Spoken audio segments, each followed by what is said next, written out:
اب یہاں ایک چھوٹی سی بات درمیان میں عرض کر دوں، صبح کی نماز ہو یا کسی بھی وقت کی نماز، خود بھی اٹھو، اپنے اہل و عیال کو بھی اٹھاؤ، خود بھی نماز پڑھو، اپنے اہل و عیال کو بھی نماز کا حکم دو۔ وَأْمُرْ أَهْلَكَ بِالصَّلَاةِ وَاصْطَبِرْ عَلَيْهَا لَا نَسْأَلُكَ رِزْقًا نَحْنُ نَرْزُقُكَ۔ اپنے اہل و عیال کو نماز کا حکم دو اور خود بھی نماز پر قائم رہو۔ اللہ فرماتا ہے میں تم سے روزی نہیں مانگتا، میں تم کو رزق عطا کروں گا، میں تم کو روزی عطا کروں گا۔ تو رزق کے سلسلے میں صبح اٹھ کر مطمئن ہو جاؤ۔ اس پر ایک اور حدیث شریف میں دلیل کے طور پر لاؤں کہ آقا کریم صلی اللہ علیہ وسلم ارشاد فرماتے ہیں صبح کے وقت روزی کا فرشتہ روزی لے کر کے آتا ہے، جب بندہ نماز پڑھتا ہے تو اس کے حصے کی روزی اسے دے دیتا ہے، اور اگر بندہ پڑا رہتا ہے تو اس کی روزی لے کے چلا جاتا ہے۔ تو پتہ چلا اٹھے، نماز ادا کر لیے، تمہارے حصے کی روزی کے لیے تم مطمئن ہو جاؤ، اللہ تمہارے حصے کی روزی تمہیں عطا فرمائے گا۔ کہ اللہ کی تقسیم پر قناعت کرے۔ یعنی اب آپ نکلے تو آپ نے دیکھا کسی کو صبح دکان کھولتے ہی ہزاروں کا مال اس کا بک گیا، اور آپ کی شام تک کوئی کسٹمر آپ کی دکان پر نہیں آیا، تو آپ یہ سوچیں کہ یار مجھے اتنا کم اس کو اتنا زیادہ کیوں؟ تو اب اس پر دلیل آ رہی قرآن کی، اللہ اکبر۔ قرآن کہتا ہے نحن قسمنا بینہم معیشتہم فی الحیات الدنیا، یعنی ہم نے بندوں کے درمیان ان کی دنیاوی زندگی میں گزر بسر کی چیزیں بانٹ دی ہیں، اپنی مشیت و حکمت سے بعض کو بعض پر فضیلت دے دی۔ یعنی اللہ یہ فرماتا ہے مجھے معلوم ہے کس کو کتنا دینا، تو ہم نے تقسیم کر دیا ہے، اس کو اتنا دینا ہے، اس کو اتنا دینا ہے، تو تمہیں جتنا مل جائے تم اس پر قناعت کرو۔ اور اگر کوئی قناعت کرے تو کیا ہوتا ہے؟ تو آقا کریم صلی اللہ علیہ وسلم فرماتے من قنع جل ومن طمع ذل۔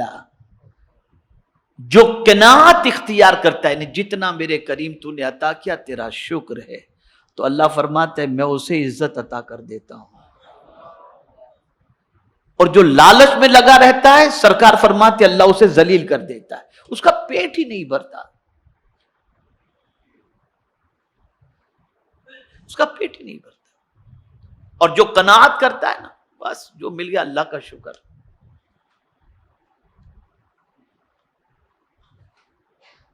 اس کو میں قرآن مقدس کی دوسری آیت کی روشنی میں بھی سمجھا سکتا ہوں۔ قناعت کو اگر سیکھنا ہے تو چونٹی سے سیکھو اور پرندے سے سیکھو۔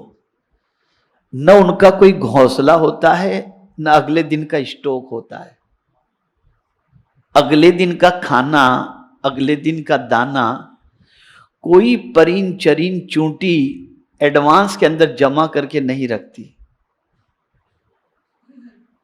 لیکن جس دن مل گیا صبح نکلے بھوکے، شام کو پیٹ بھر کے پرندے لوٹ آتے ہیں اور اللہ کے دیے ہوئے رزق پر قناعت کرتے ہیں، مولا دوسرے دن پھر انہیں عطا فرما دیتا ہے، عطا فرما دیتا ہے۔ صبح اٹھ کر کے ہی جو ہے وہ یہ ہے کہ اللہ پر بھروسہ کرے۔ کیا کرے؟ ہم کس پر بھروسہ کرتے ہیں؟ کسٹمر پر۔ ہم کس پر بھروسہ کرتے ہیں؟ سیٹھ پر۔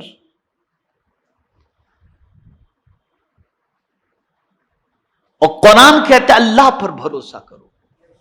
بہت اہم بات عرض کر رہا ہوں، اگر اس نقطے کو آپ نے ذہن میں محفوظ کر لیا نا، تو میں یقین کے ساتھ کہتا ہوں آپ کے دل سے پوری زندگی جو ہے نا، اس کو یاد رکھیں گے تو پوری زندگی انشاءاللہ العظیم آپ ٹینشن فری ہو جائیں گے۔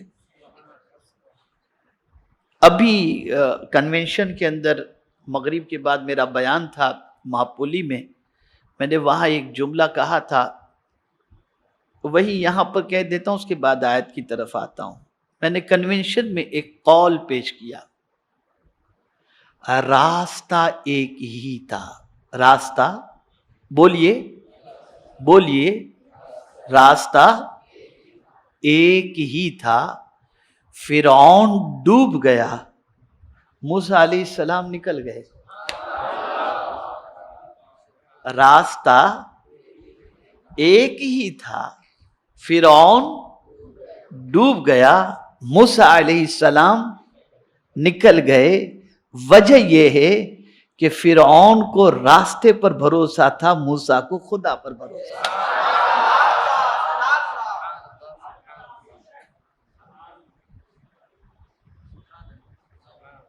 سمجھے نا؟ فرعون کو کس پر بھروسہ تھا اور موسیٰ علیہ السلام کو؟ یہ ایک بنیاد. اب ہم کسٹمر پر بھروسہ کرتے ہیں, یہ میرا کسٹمر چھوٹ گیا تو کیا ہوگا, ارے آہو بھگت میں لگ گئے اس کے پیچھے, چائے منگاؤ, سینڈوچ منگاؤ, کھانا منگاؤ, پانی منگاؤ, دانا منگاؤ, سب چل جاتا ہے. اس نے فون کیا, میں نکلا ہوں, بس پہنچ رہا ہوں, راستے میں ایکسیڈنٹ ہوا, ختم معاملہ, فنش. آپ نے اس کے بھروسے پر کروڑوں کا لاکھوں کا مال بنا کر کے رکھا, اب کیا کریں؟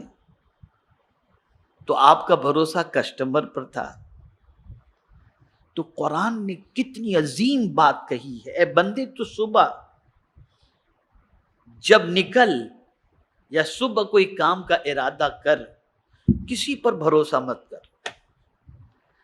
بھروسہ کرنا ہے تو کس پر کر؟ وَتَوَكَّلَ عَلَى الْحَيِّ الَّذِي لَا يَمُوتُ, اس رب پر بھروسہ کر جو زندہ رہنے والا ہے, کبھی مرنے والا ہے ہی نہیں. انسان مر جائے گا, کسٹمر مر جائے گا, دنیا ختم ہو جائے گی, لیکن مولا کی ذات باقی رہنے والی ذات ہے. اس لیے بندے تو اس پر بھروسہ کر.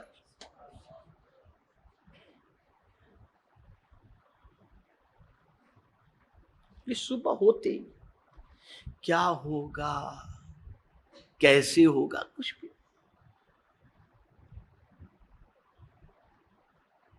یہ صبح ہوتے ہی ہمارے اوپر اللہ عز و جل لازم کر رہا ہے کہ ہم اس پر بھروسہ کریں. وَتَوَكَّلَ عَلَى الْحَيِّ الَّذِي لَا يَمُوتُ. بندہ اللہ کے احکام پر عمل کرنے کے سلسلے میں صبر کرے. صبر کے معنی کیا ہوتا ہے؟ جماؤ, جم جائے کہ مجھے اللہ کے اس حکم پر عمل کرنا ہی کرنا ہے.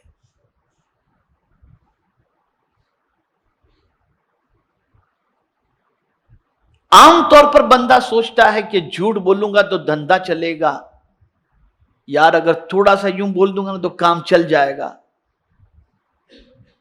اور وہیں اللہ کے حکم سے بندہ پھسل جاتا ہے, بجاوری نہیں کر پاتا. لیکن قرآن کہتا ہے فاصبر لحکم ربک, یعنی اے بندے اپنے رب کے حکم کی تعمیل کے لیے برداشت کر. یعنی بندے تو برداشت کر لے, نہیں مجھے تو میرے رب کے حکم پر ہی عمل کرنا ہے, ختم ہو گئی بات. ملنا ہوگا اتنا ملے گا, دینے والی ذات اللہ کی ہے, میں کیوں جھوٹ بول کر کے اپنی آخرت کو برباد کروں. جم جاؤ اس کے اوپر, یہ تمہارے اوپر فرض ہے, اٹھتے ہی فرض بن جاتا ہے. اس لیے کہ اللہ کے حکم پر عمل کرنے سے اگر کوئی روکتا ہے تو وہ شیطان روکتا ہے اور وہ نفس روکتا ہے. تو صبح ہوتے ہی مائنڈ یہ سیٹ کر لینا چاہیے کہ مجھے اپنے رب کے حکم پر صبر کرنا ہے اور اس پر جمے رہنا ہے.